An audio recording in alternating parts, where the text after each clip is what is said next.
One.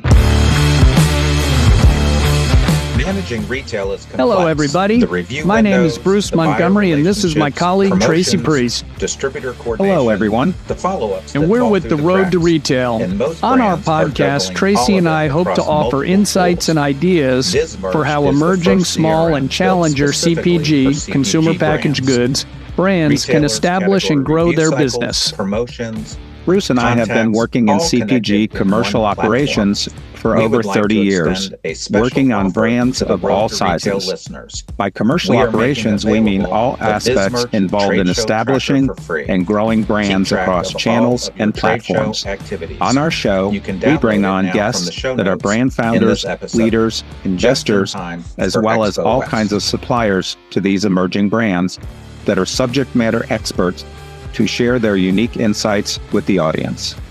To keep up with the show, please follow the Road to Retail podcast on Apple Podcasts, Spotify, or YouTube. Leave us a review and consider sharing the show with a friend or colleague that may benefit from the content. You can also check out our website at www.road2retail.com and follow the Road to Retail on LinkedIn. Let's get to today's episode. Today's Road to Retail episode is powered by Market Performance Group, MPG, a leading omnichannel commerce agency delivering integrated commercial solutions that accelerate profitable growth. MPG's new growth initiative helps brands of any size win in every channel, whether launching DTC, scaling on Amazon, or entering brick and mortar. Its team, veterans from top retailers, CPGs, and digital platforms, connects brands with consumers across the full funnel, delivering right-sized strategies, strategic go-to-market plans, advanced analytics, and deep retailer relationships for exceptional business results. Check them out at marketperformancegroup.com. Hello, everybody, and thanks for joining us on the latest episode of The Road to Retail. There is my friend and co-host, Tracy Priest. Tracy, how are you today? I'm doing fantastic, Bruce. Great to see you again, and we've got a fantastic episode today. So tell our audience who we've got. It's been a long time chasing this man, but we've been able to finally land Todd Johnson. Todd is Vice President of Sales at Doctor's Best and the Viactiv brand, and he's also on the advisory board of the Cheers brand and friend of the show, Brooks Powell. So Todd, thank you so much for making the time to join us here today. How are you? I'm terrific. Thanks for having me. I'm excited. All right. So Todd, before we dive into the topics of today's discussion, and folks, we're going to really take advantage of Todd's expertise around pricing, because in all the 30 plus years Tracy and I have been doing this, and Todd's probably right in our ballpark there, time wise, big brands, little brands, new brands, old brands, many struggle with pricing, and it's very important to get this right. So Todd, before we dive into that, tell the folks a little bit about your background and your journey in the retail world and how you've landed in your current seat. You're correct on the time frame. I've been doing it for over 30 years with increasing responsibilities and leadership, food, drug, mass, Amazon, specialty channel, most of that in health and beauty care. But I think a lot of learnings apply to different categories. And quite frankly, a lot of these learnings were through mistakes or learning from others. So I'm super excited to kind of share with the group, and maybe I can give a cheat sheet or a tip that may help them avoid some of the things that I've experienced over the 30 years. I've got a marketing degree that I've never used. Okay, I've always been in a sales role, but I'm always passionate wear out my marketing partner, because I love marketing strategy and innovation and kind of partnering with retail. So thank you for the invite. Great. All right, Tracy, let's dive in. Let's dive in. Todd, talk to our audience a little bit about what a brand has to just get right when starting out with retail pricing, and talk a little bit, maybe weave that in with what's a hot topic these days, which is price pack architecture. Yeah, what does that even mean, Todd, as you talk to us? Well, I'll give you kind of the official version and then kind of like the real layman's terms. So it's strategic design of pack sizes or pricing tiers that maximize the consumer value perception, the retailer's economics or retail margin, and of course your own profitability as a brand. Okay, what does that mean? Okay, the consumer expects when they walk into a Costco or a Sam's to pay a certain price, and probably have a larger count size versus walking in a Walgreens or a CVS or even Walmart or Target. So it seems like it should you just do a different size and a different count, but it's actually more complex than that because retailer margin expectations are different. Their promotional strategies are different. How the consumer perceives the retail, the different demographics that go into these retailers. What is the right absolute price point? Is that important to the retailer to be at a certain price point? And when I say absolute price point, I mean those thresholds of maybe $10 or $20. So for example, at a Walmart in the categories that I play in, 15 and 20 bucks are really important. $30 is really important at club. And if you go over those thresholds, that can really have an impact on velocity. Then, of course, you've got your internal stakeholders, your finance team or your marketing team. What are your internal margin expectations? And what happens when you get all of this wrong or you need to unwind it? Okay, and I think many of us have been in this scenario is that, well, you just do a price increase. Okay, well, price increases aren't easy, especially in this atmosphere, and you could end up with a disco. So as you go into retail, and if you don't get it right, if you have the luxury of getting it right in the beginning, okay, and you don't have to fix that, great. But a lot of brands are in a position where they need to unwind activity that's happened in the past. And how do you do that? Or if you're a new brand getting in, you get it wrong. Let's say you only have a runway of 6 months to a year, or you're discoed. Okay. So we'll talk about maybe in some of the, in our discussion today, like what is the homework you want to do up front, as you enter this risk of moving from maybe a DTC or an Amazon only brand into brick and mortar and some of the risks that are around that. So getting it right up front. So my point is, seems pretty easy. It's just a different price point and a different count, but there's a lot of variables that go into it. Great. So folks, just to be clear, there's two discos. There's the one where Tracy goes dancing in his yellow tuxedo. And then what Todd's talking about is discontinuation, where your product gets dropped because something's gone wrong. There's lots of things that can go wrong, but in the end, it's you're not making your velocity hurdle, which is code for you're not selling at a high enough rate of sales. So Todd, let's press on. So why is it important to really understand the landscape of your brand's category and how you fit in? Great question. And of course, when you're working on a product as a founder or a marketer, this becomes almost like your child because you've been working on this for months or even potentially years. And I think we can all fall into the trap of having an inflated ego or an overestimation of our value to the retailer. So I said, number one, get outside feedback. Okay, you get a different voice, whether that's a broker partner or even better, a retailer through concept calls before you take that leap into retail and get on shelf, which you see everybody celebrating on LinkedIn. Hey, I got in Walmart or I got here. Well, the real work begins. You need to drive that velocity to have everything correct.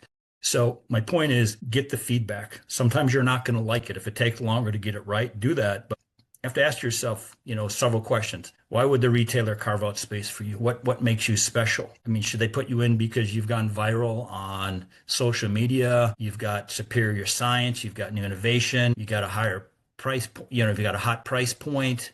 It's a margin play and it's exclusive. How much are you going to spend in marketing? That's a question you're going to get as soon as you walk into the door. What is your marketing plan? How are you going to drive traffic into my store? So you get this wrong and you celebrate the big win of getting into retail, and all of a sudden now you're paying for markdowns, and then even worse, you're paying for a return. And it quite think most of the times it's because you didn't ask important questions to your retail partner. And what's the feedback? What does it take to be successful? And this is the one that I've missed in the past. What does success look like? In your mind, you have all these expectations, but what does the retailer think? And a lot of times this is pieces per store per week or dollars per store per week. What does that mean? So in a particular store, the expectation from the retailer is every week the store is going to sell $12, an average of at a retail cost. That's the threshold. So if you don't meet that, okay, you have a chance at a disco. Okay, the other question is, how long do I have to get there? Okay, is my runway a year? Is it 3 months? I mean, there's been situations where retailers move in 3 to 4 months and you've missed your opportunity, so you didn't have time to adjust. But to get this, ask this up front is maybe one, like if you take one thing away from this podcast, ask what does success look like? Not in your mind, but specifically in the retailer's mind. And if you're not meeting that, give yourself a chance to adjust so you don't run out of runway and then you get to a return. So, a couple of things here, folks, that Todd just said, which you've heard before, and hearing it from him drives it home even more. One, if a buyer brings you in, they want you to be successful because it is a lot of work for them to bring you in.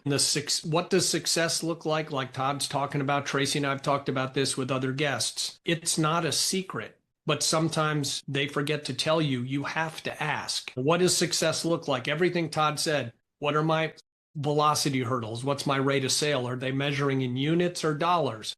What's the time frame I have to get to this threshold? Is it 6, 9, 12 months? All of these things they will tell you. And then when Todd said, get some feedback, we had a guest on episode 139, Greg Vetter, founder of Tessemae Salad Dressings. One of the points he made was ask people you don't know. Your mother, your wife, your brother, they want you to be successful. They'll tell you everything's great. And then we heard from Jeff Lovering, and Jeff was on, I'll find the episode number here in a bit. But Jeff Lovering talked about when you go out and you say you want to be at a premium price, your addressable market is smaller. So you have to be careful, because if you're marketing into a very small niche, it might be even harder to hit those metrics Todd's talking about. Because let me jump in then. I'll give you an example of please. What a Walmart merchant said to me one time, and this was in the last couple of years. She said, Todd, I know you want to be premium price. I won't say what the brand was, but I know you want to be premium.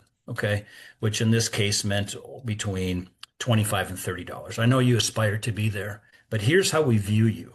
You're an opening price point brand for us, meaning if you've got your entire innovation pipeline and all your marketers working on items that are $25 and $30, it doesn't mean they have to stop. It just means they're not going in Walmart. I mean, they can go DTC, they could go Amazon, they could go different places. I didn't want to hear that. It was kind of like somebody saying, Todd, I know you're a hockey player and you want to be 6'4", fast with great hands, but you're really 5'9" and you're old and you're kind of slow. But that helps to understand how are you really perceived, and then you can adjust. Maybe this partner is not the right partner for what you're innovating on. Or maybe instead of working a year on something, if that particular retailer is where you want to go, you can adjust. You can adjust in count and size or science, or get the costing down to hit those price points. So understanding the tough love and how you're really perceived at a retailer and what success look like is probably two of the most important things you can do before you burn a lot of time and effort internally on folks on a spreadsheet that said, oh, for sure, if we sell here, we can make more margin. But if it never makes a shelf or it doesn't turn, it doesn't do you any good. Perfect. And the Jeff Lovering episode, which is also largely talking about price and trade funding, was episode 119, folks. Tracy? So one of the other things, Todd, that people don't talk about, other than just what does success look like, but they also don't talk about what the cost of failure is. So Bruce on episodes has called me the Grim Reaper, but people don't understand what the cost of failure is. And you mentioned them, markdowns, returns, all kinds of things, and it can get ugly really, really quickly. Absolutely. A return from a large drug retailer of 7,000 doors, or from a club retailer. I've been in situations we're not talking small dollars, hundreds of thousands, in some cases in the millions of dollars, which can be crippling for a brand. And I know a lot of these cases, like, get proof of concept, do some testing, get it right first, because the batting average of a new launch within CPG, and I'm sure this is if you're batting 500, you're doing great. Okay. So there's a chance of failure. So you really need to understand what your risk tolerance is and do your homework up front. Absolutely. So let's talk about, how does a brand determine if they have a quote right to win in their category? So talk to us a little bit about that concept. Right to win. Okay. Well, you just go over the basic four P's: placement, price, promotion. And a lot of people maybe have success in DTC or TikTok or Amazon. Okay, that's a great place to start. But realize that when you're in a digital format, you've got a lot of room to educate. Okay, and you can hit people multiple times. That's different from being on shelf. So I think you have to be very careful and put the time and effort into the marketing studies, proof of concept. There's companies that can help you evaluate that, but there is a high risk of failure when you go into that. So you may want to get proof of concept. There was a point in time, a lot of CPGs, we're launching, we're going to go into all retail. Okay, I'm going into Target, Walmart, I'm going into Walgreens and CVS, and I want every door that I can possibly across retail. And items could live for 2 or 3 years before they're discarded. Well, that's not today. No. You could be out in 6 months to a year. The strategy may be, well, I feel like I've really nailed my four P's to go into retail. I've got the retailer feedback.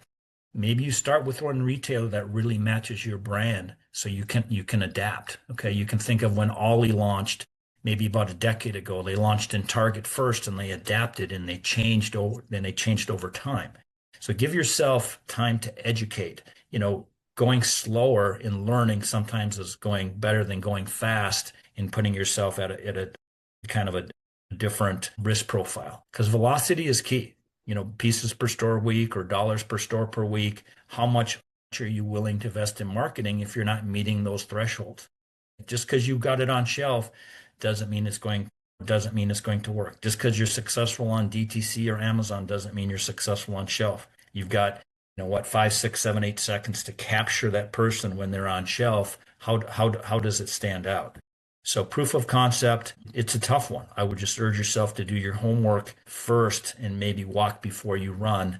I'll give you an example. Brooks Powell, which I met 4 or 5 years ago, and it's funny to look back where Brooks didn't have a lot of retail experience at the time, and now he's one of the most smartest people around at retail. And we had met at a Council for Responsible Nutrition event, and he ended up asking me, he said, Todd, can you help? I've got this great Amazon product. I'm crushing it on Amazon. I'm doing millions of dollars. It's a $35 item and it's in a small clear jar. And I said, well, that's great, Brooks, but this jar is not going to merchandise, and $35, you're not going to get anybody. You're not going to get any retailers to invest the inventory dollars on this when you haven't sold one unit in retail. Okay. You Right. see what's happened now. He's in over 30,000 doors, and he's got a different price pack architecture to meet the retail environment. Okay. But at the same time, he did his entire pricing architecture all the way through club before he even started. So he kind of had that advantage. So that's kind of the proof of concept. But you notice that he didn't go from Amazon into a Sam's Club test right away. Right. He went step by step and kind of took the risk profile down. Smart move. Yep, that's great. So, Todd, what's the best advice you would give a brand when they start negotiating price with a retailer? Well, I'm going to I would look at this one differently. I don't think, if you think that the negotiation should start with the retailer and you're going to be in a hard-nosed negotiation with the retailer, you're probably going to lose. Okay. I would say the negotiation should happen internally, and your homework should be done there. Okay. With your internal stakeholders. And who do I mean by internal stakeholders? With your brand folks, with your finance folks. And then here's some of the questions you need to ask before you even walk into the category review. What are the retail margin expectations? So in the categories that I play in, a mass retailer is probably going to be around 35 or 40%. Drug's going to be higher than that. The Amazon margin is totally different because it's accrual based, but you need to know that going in, what the expectations are. And if you're going to be less than those expectations, what are you doing that's so special or so viral that they need you so bad that they're going to be margin accretive from what their goals are? So for example, if you know that this retailer is requiring a 40% gross margin and you come in at 30, it's probably not a negotiation that you're going to win. So I think you should have this debate internally with your internal folks. What does that mean for our internal margins? Does the product meet that threshold or not? Also, how about absolute price points? Okay. If you're going to walk into a retailer and you've got a $30 or $40 item, don't expect that retailer to want to take on that inventory cost. So is your price pack architecture right? Is your absolute price point right? What are the margin expectations? So when you get into the retailer, you've already done your homework internally and you know how much you can move. So if you go into, you say you offer the retailer 40% gross margin, can I negotiate to a 42? But if you're so far apart and think you're going to get in this hard negotiation and the retailer isn't bought into what is your marketing? How are you going to drive people into my store? Is your price point right? All these other things, because you won't even get to a pricing conversation if they don't think you're not going to drive incremental people into their store. And then you have to be in some kind of range of what their expectations are. Legacy brands can be lower than that because they have people coming in that are looking for these products. But if you're brand new, the odds of you getting a retailer to work on what they would call margin to be in a decretive status would probably be pretty low. So I wouldn't think of it as, how am I going to go in there and negotiate this tough deal with the retailer? How am I going to do my homework with my internal team. So I'm aligned with finance. So I'm aligned with marketing. And I know I have a category fit. So my negotiation, if I get to the point where we're talking about price and retail, which is a great place to be, hey, do I think it should be, $14.99 or $16.99 or whatever it may be? Should it be a 40 or 42 margin? So your gap is very small to close. Okay, so don't think that you're going to go in there and all of a sudden you're going to be in this tough negotiation on retail. It should be, if you've done it right, there shouldn't be a whole lot to negotiate, and they should be really excited to bring in your brand because you've nailed all the other stuff. Yeah.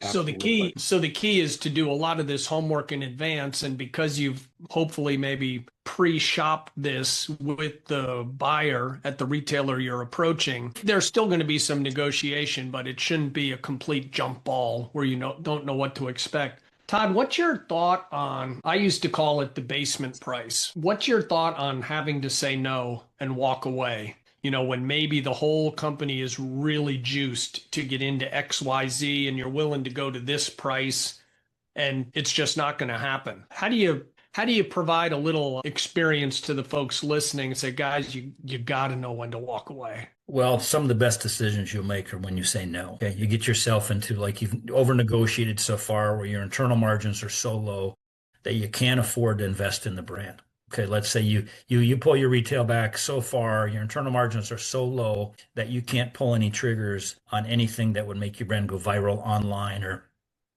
any of the other marketing vehicles you would deploy or any sampling or that because you're so margin poor that you can't invest. Then you end up on shelf and then you have a failure, then you have a return. Okay, so it becomes a self-fulfilling prophecy for like the short-term win that is going to cause you a bunch of pain. So you have to understand internally and role play this internally. What's our walkaway point where we readjust our strategy? Okay, if it's not this retailer, maybe we test and learn over here. Maybe it's an online play only. Some items are just better online. So you have to really role play this because you don't want to go broke and not be able to invest in a brand. It all comes back to velocity because your shelf life could be 6 months to a year. And all of a sudden you're getting a question like, I'm sorry, your disc code, we're going to go on markdown and whatever's left, we're sending back. And all of a sudden, all the excitement what became a dream became a nightmare really quick. So I would have that role played out with all the way to the founder or the CEO with our finance department to understand, like if here's when we walk away, which is tough, but better to walk away than to say yes and then end up with a failure. Yeah, or losing money. Thanks so much for that. That's good for the folks to hear. Tracy? Yep, absolutely. So we talked a little bit about premium pricing, and you gave a great example, but maybe talk to us about what proof does a brand have to provide a buyer when they come in and say, well, we're premium priced in the category. Okay, that's their perception of their brand. That's their baby. As we say, my baby's beautiful and commands a premium price. The retailer is going to want to know proof. So what kind of proof do they need to provide? Well, I think most brands would say, well, look at my incredible TikTok business or my Amazon business or my D2C business, and look how many people that I can bring into your store. And let's say, for example, the retail price on DTC is $30 or $40, but the retailer's apprehensive because that's an incredible investment they need to make in an inventory, a brand that hasn't been proven. So number one, we talked about it earlier. What is the absolute price point that works within the category within retail? Again, that can be different than DTC. And then the retailer is going to ask you, what are you going to spend in marketing? Okay. And then it's like, I want to see your marketing plan, how much you're going to spend. What's going to be exclusive to me? What are you going to spend in my vehicle? So this conversation will quickly go to, how are you going to drive traffic for me? And then I would also do some category management work and some data. What is within a particular category, how many units are moving at a certain price point? Let's say, for example, 90% of the units are moving below a $20 price point. And all of a sudden you're coming in at $30. And that's that niche price point that Bruce talked about. Okay, well, the retailer is going to be very apprehensive about that. So either you can decide that I'm going to overcome that and I can command the premium price because I can drive so much traffic and I'm spending all this money on the marketing side, or you could think about it differently. I could still be premium, but maybe I adjust my account or I do something differently to hit a price point that works within the particular retail. So just because you command $35 on Amazon, maybe you need to be at a $10 or $15 price point in an EDLP retailer. Maybe you adjust the count, or maybe you do something differently so you give your chance to turn the units. Yeah. So to come in premium, I would say the conversation's quickly going to go to give me proof of what you're doing in an online marketplace, and what are you going to spend to drive people into my store? Because they're quickly going to be thinking about what is the incrementality and what traffic are you going to drive into my store, and what share of the category of this item can I get? Because the buyer only cares about his category and incrementality and not as much about your brand. Well, those are smart people too. They also have objectives. They also have bonuses to grow their category. And it has nothing to do with you. It has to do all with them and growing their category, and growing their margin dollars. Excuse me. And many of them only have so many open to buy dollars. And what does that mean? It's like they only have a checkbook to support so much inventory. And if you had a really, really high inventory, a high dollar item, okay, that means they have to allocate a lot of dollars for that. And if they're not successful, they've got a boss that they answer to say, wow, you spent a lot of money and we got inventory sitting here, which wasn't as big a deal if you go back several years when interest rates were near zero, okay? And now that money costs more, retailers are even more tuned into what is the inventory carrying cost. So that's where you can work with that price park architecture, maybe count, so you can still be premium, but maybe it's a different count or a different variant to try to hit an absolute price point. Yeah. Great.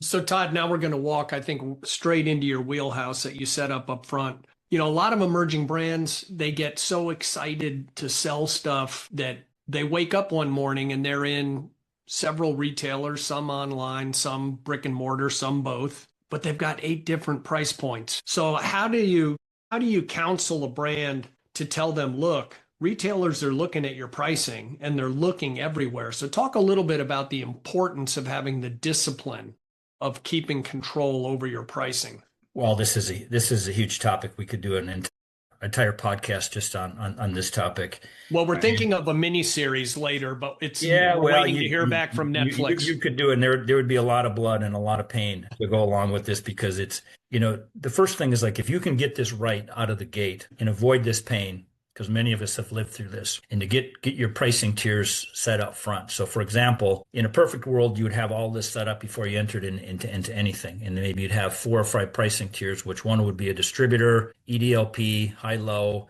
maybe one in between, maybe one for e-com. So maybe you're looking at 4, 5, 6, 7 different price tiers, okay?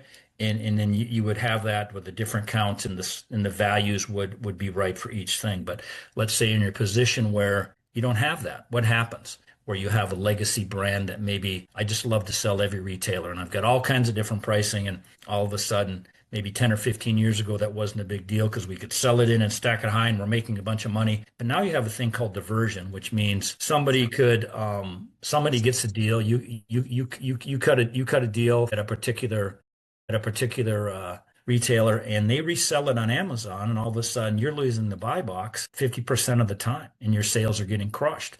Well, who created that? You created that because you didn't have discipline in your supply chain.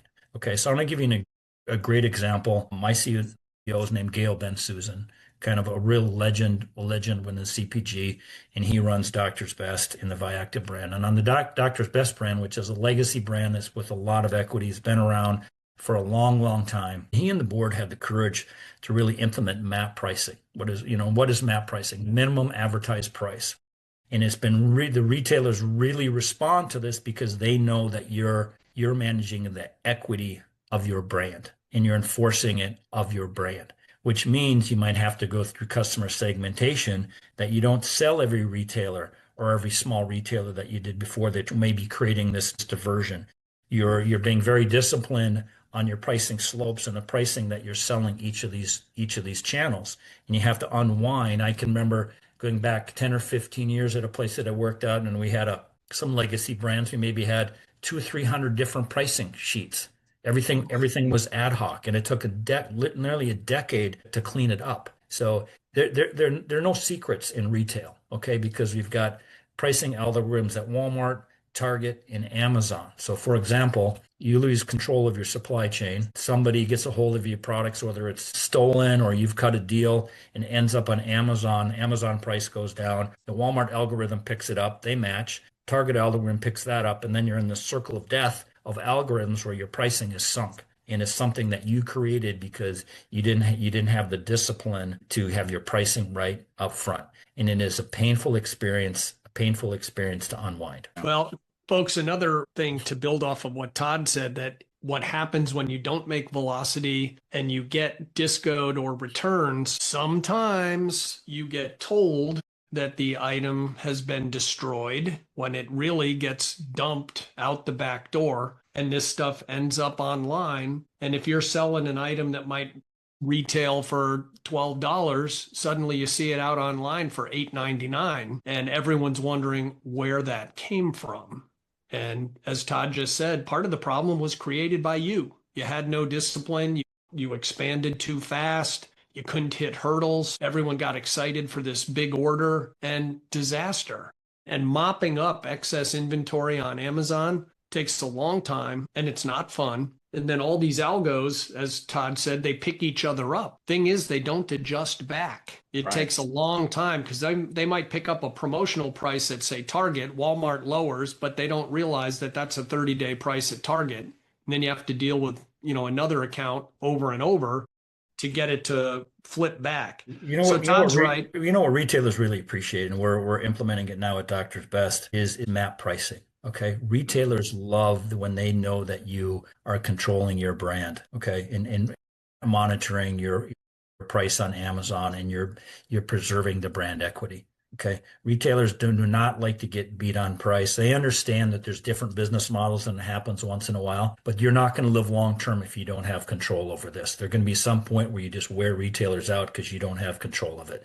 So just in the last year of implementing the map price, and you're a little nervous rolling this out, and the response you get is so favorable from retailers, like, well, thank you. This is terrific. I can count on you. I can understand. I can put together a promotional schedule that makes sense. So folks, partly tongue in cheek, MAP means minimum advertised price, not must advertise price. Right. Because some retailers will have higher margin, and let's say the MAP price is $10. They might choose to do 12. That's their choice, right? Yeah. But what you don't want is if you have a MAP price of 10, someone's doing it for $8.99. That's when everyone's phone lights up with what's going on. And there's ways to manage that too, because you can have what you call the MAP holiday. Okay, so for example, most brands are going to want to run some promotions for Prime Day or New Year, New You. You can have MAP holidays where you're allowed to go below this MAP price for really like seasonal times of the year. And as long as you're upfront about that with the retail community and kind of make it fair and equitable across, you can still do those things, because there's going to be time that you want to generate trial and do some of these things. But you also want to be vigilant on it, enforcing like cease and desist letters in case you get what we call 3Ps, or unauthorized sellers on Amazon, which kind of create the cycle that you talked about. Yep. Absolutely. So Todd, talk to us a little bit about how should a brand establish that's priced by channel and by size. It's, very complex out there. You've got club, you've got mass, you've got drug. So how does a brand manage all this? Well, ideally up front, because it's a lot easier to get it done in front than to try to unwind it. The first thing is you should know the retail margin threshold for each of the retailers. So I'll just give you some ballpark things and some categories that I played in the past. So for example, an EDLP player, their expectations might be 35 or 40%. A food or drug customer may be a little bit higher than that, but maybe 13 to 20. So what are their expectations? And the Amazon business model is a little bit different because of the accruals and things like that. So I know when I walk into a drugstore that is probably going to be promotionally based, where I'm going to probably pay a little bit more. If I walk into club, I'm probably expecting I'm going to have a higher absolute price point. I'm going to pay more, but I'm going to get a value for what I purchase. Okay, so I'll go back to the different pricing tiers that I had, maybe 4, 5, 6, 7 pricing tiers based upon these different business models. Okay, and then there's another one called a distributor price list. So in most cases, your club size is going to be larger. Okay. Yeah. Mass probably pretty consistent, maybe a little bit of a larger size in some cases, but just think about how you think about it as a consumer. When I walk into a a Sam's Club or a Costco, I want some value, okay? Because I'm going to have to buy more and I'm going to have to put more cash out there. If I walk into a drugstore, it's probably more of a convenience or I'm in there for a script. Okay, so there's different pricing tiers and different things, and there's typically what I call a slope in between these pricing tiers. So if you're in club, the consumer typically gets somewhere an average of a 20-30% value on a per serving or per thing. So you'll notice on the on the packaging in club, a 25% value or whatever it is versus something else. And pay a little bit higher and more of a in a convenience format. But typically you can kind of do the math on the sloping is the higher the count goes up, there's a slope. There should be an advantage to the higher price point, or the more you're asking the consumer to outlay for the higher count. That makes sense. You want to have a consumer value, not just do it just to do it. That makes sense. So Todd, you kind of wobbled into this next topic a bit, but can you just help the folks understand the difference between a direct price list and a distributor price list and how they both contribute positively to building a brand if managed well? Yeah, and the key being managed well. So a direct price would be you're doing business with Amazon on a 1P, meaning you're the seller. You're selling to Target, Walmart, CVS, Regional Food, Publix, HEB. So you've got a direct relationship, which is pretty straightforward. But there's also distributors. There's drug wholesale distributors that ship to independent drugstores. There's KeHE that ships to Sprouts and a lot of independent specialty stores. There's Unify that ships to Whole Foods. And a lot of these networks, that's how they get their product. There's no direct relationship with, like, if you want to ship into a Sprouts, you need to go to KeHE. If you want to get into Whole Foods, you need to go to through UNFI. So meaning it's a different business model. Or an independent drugstore, you would go through a drug wholesaler, say Cardinal or Cencora, McKesson, one of those folks. So that's a different price sheet, a distributor price sheet in most cases, which is lower, okay? Because these distributors don't work for free. There's a cost or a sell-through price, okay? So there's a cost to that, okay? So you could see there you might, but by doing that, because getting into Sprouts or Whole Foods or independent drug or one of these other specialty retailers could be very good for your brand equity, okay? In the essence of your brand, so that might be very, very important.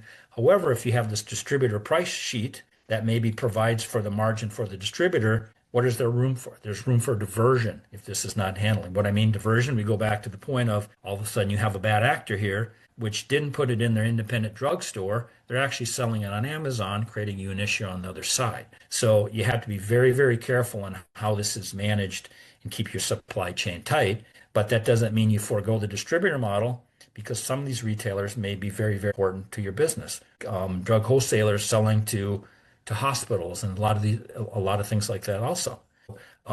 Very important. A lot of CPGs do business with both, but it's become more important to understand if you go to a distributor trade show and you have a trade show deal, when you really want to pump some product into these independent retailers and you're so excited about it because they sold so much at this trade show, but some of that ends up going to a bad actor that ends back on Amazon, and then you talk about the algorithm that caught that. So then you're in the circle of pain as the algorithms fight each other. Both play an important role. You just have to be very careful on how you manage it. So could have distributor pricing and EDLP pricing and maybe 3 or 4 other pricing levels, but you got to try to keep that tight. And if they're close enough, hopefully there's not enough room to create what I call the diversion or room for bad actors to cause you pain in the other channel. Yeah, that temptation can be removed if careful. So Todd, is the equation for the distributor pricing model kind of the discount to sell to the distributor so that they make some margin, and by the time they then sell it into the retailer, that landed price is pretty close to if they were buying direct? Is that how you're eliminating some of that risk? You want to get it as close as possible, but the pass through of the margin, depending on the distributor, varies greatly. Okay, if it's a KeHE or a Unify is probably a little bit higher than maybe some of the pass-through rates on a drug wholesale. So it's a little trickier in some than others in the cost of doing business. Sometimes that's equate by the time it gets to the independent that the retails end up being higher just because of the pass-through on the distributor. So sometimes if you walk into an independent drugstore, this is not always the case, but sometimes your retailer could be higher. If you go into a specialty store like a Sprouts or Whole Foods, sometimes you see the retails are higher because they've got that distribution network, and sometimes because of the channel, it's a different product. So how some people avoid some of the conflict here is they have specialty products that may be just for that channel. And that's another way to avoid some of the confusion. So a lot of times you'll see things that are in the natural channel. That's something that you won't find in a Walmart or Walgreens. It's specific to that channel, which also helps avoid some of that disruption across. Right. So different SKUs. So folks, different sizes or different bundle packs. So Todd, just one last question on distributor pricing. Is it your experience that having one distributor price, that would obviously be ideal, or often do you have to have a couple because of the reasons you're saying? There's different markup requirements from the distributor. So Cencora,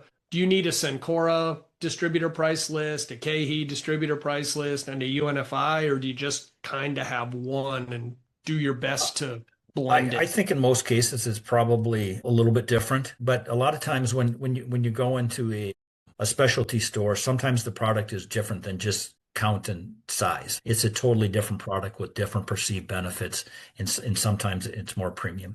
So sometimes it's the same across drug wholesale, but I think you probably would, in most cases, have different pricing for maybe a KeHE or a UNFI. I think it's a different, in most cases, a different pricing model. Right. Okay, thanks. So folks, you're probably not going to get away with just one distributor price list. Yeah, probably not. Unfortunately, anyone who may have told you that there's no math involved in CPG led you astray. There's a lot of math. There is a lot of math, no doubt. So talk to us a little bit about how a sales team or a broker executes, right, the correct pricing with a retailer, and then also about price increases, especially when they go into a retailer and the retailer says, I'm not accepting your price increase. How do you battle that? Okay. Well, the questions are getting tougher, aren't they? So this is tough one. This is a unique one, and I'll be real up front. Most of my experience here is through failure. Okay, I've learned a lot. I've learned on what not to do. So I think I've got a pretty good formula, and it's not because I'm that smart. It's just because I've done it wrong several times. So I was at one point in time, I was nicknamed Todd the Price Increaser when commodities and oil was going up at one time. So I've done it plenty of times. So step one, I would say, do you have justification for a price increase? Here's what you're not going to want to say to the retailer. Well, I think the consumer can pay more. Okay. I think we can both margin up. Okay. I did that one time. Okay. That was a mistake that might get you walked out of the door saying you don't understand our strategy. You want to provide the best value for a consumer. So number one, don't do that. Someone in your finance team probably said, well, if Walmart sold for more or this retailer sold for more, we could both make more money. Well, that's true. That's not going to land well. So number one, do you have justification? What do I mean by that? Okay. What is your reason? Because the retailers are going to ask you. In some cases, you don't have to provide it, but they're going to ask you for a spreadsheet on the breakdown of your product. What does that mean? What did transportation go up? What are the raw materials? Okay. And they know the answer before you do because most of these customers have large pricing teams. So you have to have justification. And the question is whether you're willing to show it. Okay. That's number one. Number two is determine the lead times to implement a price increase. I think we lost coverage there. No, we're good. We're good. Okay, great. I thought we lost internet. So the next one is, do you understand what are the lead times at a particular retailer? In most cases, that's 60 or 90 days. And then determine the timing of when you're going to announce. And I suggest that you announce all at one time. And one key. Oops. Picking back up there, Todd, on understanding lead times. Yeah, lead times, understand what the lead times are for each retailer. And I think it's going to be probably 60 to 90 days for most of them to implement after they've been notified. And then really set a time and announce all at the same time. So don't try to piecemeal this across and announce from there. And one key thing is, if you're the first in a category to announce a price increase or a subcategory, those folks typically get punished the worst. So it's a big deal if you can pick your timing after some competitors go first. That can make your path a little bit easier. So that's a key point. So the first one through the door is tough. And step three, what do you do if some retailers reject it? And then this is the most important part where I've failed in the past. I suggest you as a founder or you go to the CEO and you understand what is our path when a retailer says no, okay? And I guarantee you they are going to say no. Some of them are going to say no. You could end up in a stalemate. And is the leader or your stakeholders, are they willing to go to a non-ship status? Okay. And most say, oh, no problem. We'll do that until the rubber meets the road and a retailer rejects it and you have to non-ship an order. Okay. So I would go back to this topic 2 or 3 times, make sure you're willing to do that. Okay. And if you are, and then build into your business model some risk. Because it's not the spreadsheet to say if we give a 7% price increase, this much drops to the bottom line. Okay. There will likely be some follow-up where you have to non-ship some customers. Okay. There might be some discontinuations because of the price increase. So make sure everybody is holding hands and willing to go down that path and understand those risks. And it's not, and if they're not, I suggest you go back to the justification piece and start over. Okay. Yeah. So, folks, a couple of things Todd said. One of the things Todd said, folks, that's very important is to make sure that your executive team, and if you're a small company, maybe it's just 2 of you, is on board to not ship, because everyone's very bold in the conference room. Of course, we won't ship. Everyone's Blackbeard on the bow of Queen Anne's Revenge when there's no waves or battle. But then at the first bullet, they want to negotiate armistice. I've done this personally a couple of times, and it can get uncomfortable. So having people bought in is a good thing. Todd, you had said that would be the hardest question. Actually, our next topic hinges on the headwaters of Eastern European rivers. Are you ready to go? No, kidding, of course. So we're rounding third, heading for home. So who has had the greatest influence on your career? And what did this person do for you that's really stuck with you over time? You don't have to name names, but I'm what going to they pick did. here because I can't pick one person. So I'm going to go through a list of people that have been incredibly generous with their time. My first one would be my 83-year-old father. I went on my first sales call with him when I was 6 years old, and I knew right from there. And I watched him develop relationships with customers and brokers. So I followed in his footsteps. So there's no doubt, but he's been kind of my best friend and my counselor through my entire career. I've got a kind of a list of 4 or 5 others I'll go through quickly. David Wooten, which was a VP early in my career, had a photographic memory, really showed me how to sell by data and motivate a team. A gentleman named Jeff Shirley, which is now retired, but showed me how to really treat others. He got me nominated for the CRN, Council of Responsible Nutrition portion. He sent a birthday card to, I think, every person in the company at the time was 150 people. Mark Greenberger, the founder of Market Performance Group, obviously a very successful guy, but he's been kind of my... Oh, hey, Todd, sorry I interrupted you there. You were talking about Mark Greenberger? Yeah, Mark Greenberger's been my unofficial mentor for years, and he's just spent a tremendous amount of time with me, so I'm incredibly thankful for that. Tim Toll, CEO I worked for a long time, he says, once you're on my team, you're always on my team. So those guys have been a real influence. And then somebody that's really stuck with me for almost a decade is Dan Mack, the leader of the Elevation Forum, author, and has been my executive coach. So he's been a terrific job in helping me through the highs and lows and questions as I kind of navigate my career. It's kind of taking a village of people, and I guess the learning from that is, like, if you see somebody out there that can be of some help, there's a lot of people that really enjoy giving back, and all, this list of folks has certainly gone out of their way for me for no financial gain to themselves, but just to take time and to help me. So I've been very fortunate. That's a great list, and Mark and Dan are friends of the show. Okay, Tracy, ask him. Yep. So this is actually the most important question of the day. So who's your favorite sports team, band, or brand, and why do you follow them? Well, I live in Minnesota, so I'm obviously a Vikings, and I think it's almost a requirement you be a Minnesota Wild fan. But my current favorite team is the St. Cloud, Minnesota Crush girls tennis team, and also happens to be my favorite player on there, Paige Johnson. So I spend a lot of time now going to different tennis events. But so I'm a hockey player, but now I'm a big tennis fan because my youngest daughter is deeply involved in tennis. But at heart, I'm an old hockey player and a big Minnesota Wild fan. So, Todd, are you a crazy tennis dad? And as a hockey player, do you get violent with the opposing parents? I was kind of a mean, violent player in my younger days, but I realized that I'm old and I need to go and support my younger daughter's tennis career, and I still have one college education to pay for. So the testosterone has been lowered. So I'm kind of over the tough. I'm over the tough guy part. Am I a little overzealous with tennis? It's a tough sport to watch when you're watching your daughter out there alone. But it's pretty intense. I'm typically standing by myself, not communicating not communicating with anybody on purpose because it's kind of an intense experience for me. But the roughhousing days of hockey are long behind me. It's still in my mind, but I'm just too old. I'm too old and slow, so I know better. Yeah, well, we are talking to Todd, folks, shortly after the U.S. brought home both gold medals in hockey. So I'm sure that put a smile on his face and about hopefully 330 million other people here in the country. That was pretty sweet. So Todd, thank you so much for your time today. How can people reach out to you or learn a little more if they're having, pricing challenges, if you're open to such things? How can they get in touch with you? I'm certainly open. Just reached out to me on LinkedIn. It's Todd Johnson. I'm sure there's more than one of us, but Todd Johnson, Vice President at Doctors Best. Send me a note. I'll be.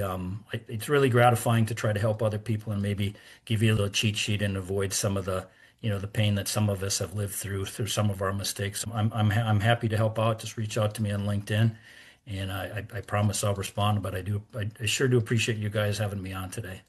It's our pleasure, Todd, and thank you for your time. Okay, Tracy, the big finish. Yes, absolutely, Todd. You were great. Great insight into pricing, and I know our small emerging brand is going to love listening to this episode. So fans of the show, continue to follow us on our LinkedIn page, Spotify, Apple Podcast, YouTube, wherever you watch your podcast. Also on our website, www.road2retail, and we post every Tuesday. So thanks again, Todd. It was a great episode. Great to see you again, Bruce. And thank Good luck you for out there, joining us. folks. Thanks, you, gentlemen. Todd. Thank you.